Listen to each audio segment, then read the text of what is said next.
Good evening, ladies and gentlemen. My name is Nicholas Hedgepeth, and tonight's story is about the wounded warrior re-entering the battlefield. Beaten and battered, hanging on and begging for death to stop delaying. He was trying to find his way back home. But home? That is something he never really had. Traveling in the only direction known, he soon found himself no longer able to move forward and eventually collapsed. A few hours later, he woke to a splash of water to his face. Lying in the back of a wagon and feeling very confused.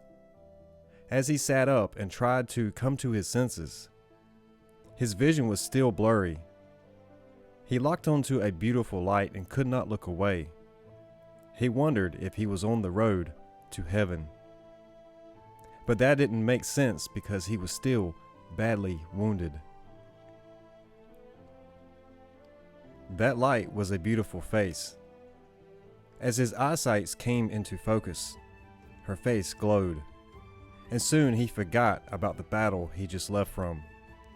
He was in awe of her beauty and wanted to speak, but found himself unable to find the words. Soon the wagon came to a stop in a small village, and all the locals came out to see a real warrior. But he was not in the place to show his face, as he was the last of his kind.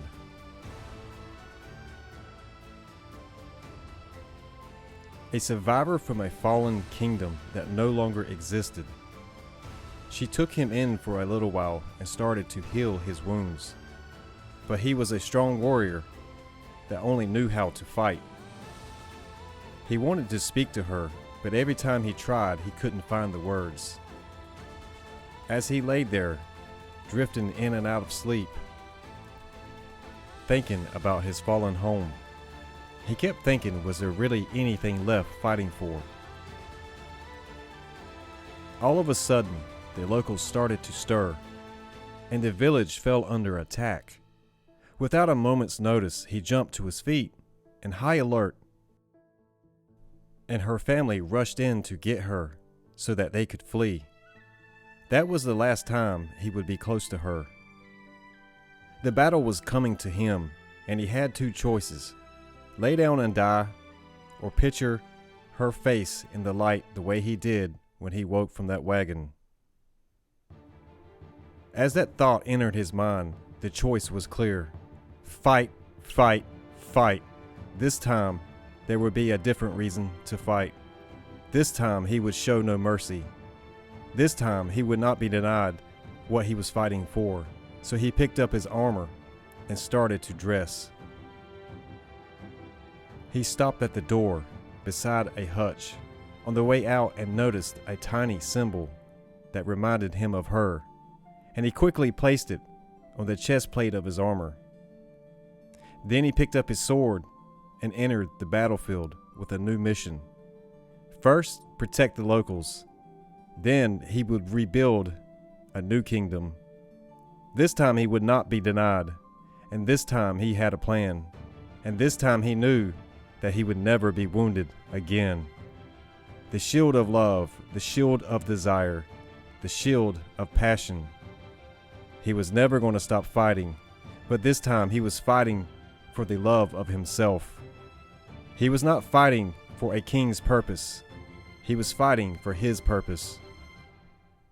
He closed his eyes and relied on his ears, focusing on the sounds around him. Something was standing out in the midst of the noise, and he knew his next direction. As his eyes soon opened, he was already stepping, and there was no going back. He spoke loudly. State your intentions or face the consequences of your intrusion.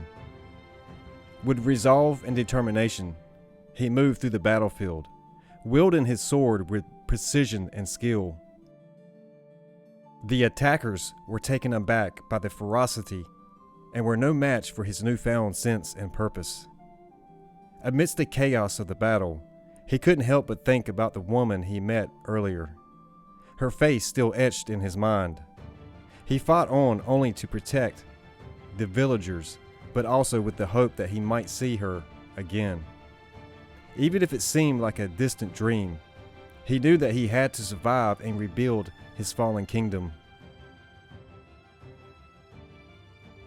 As the surviving attackers retreated, vanquished by his valor and the newfound strength of purpose, the villagers cheered, grateful for their savior, yet he couldn't celebrate just yet. His heart yearned to find the woman who had sparked a flame within. He asked the villagers if they knew her, describing the woman with a glowing face. Their eyes widened with recognition, and they directed him to the soul center at the heart of the village. According to their ancient lore, the soul center was a mystical place where connections between souls transcended time and space. With a flicker of hope, he rushed to the center, only to find it hidden in a serene grove surrounded by ancient trees. Stepping inside, he felt an overwhelming presence, as if the air was filled with the essence of love and destiny. "Gabriel?"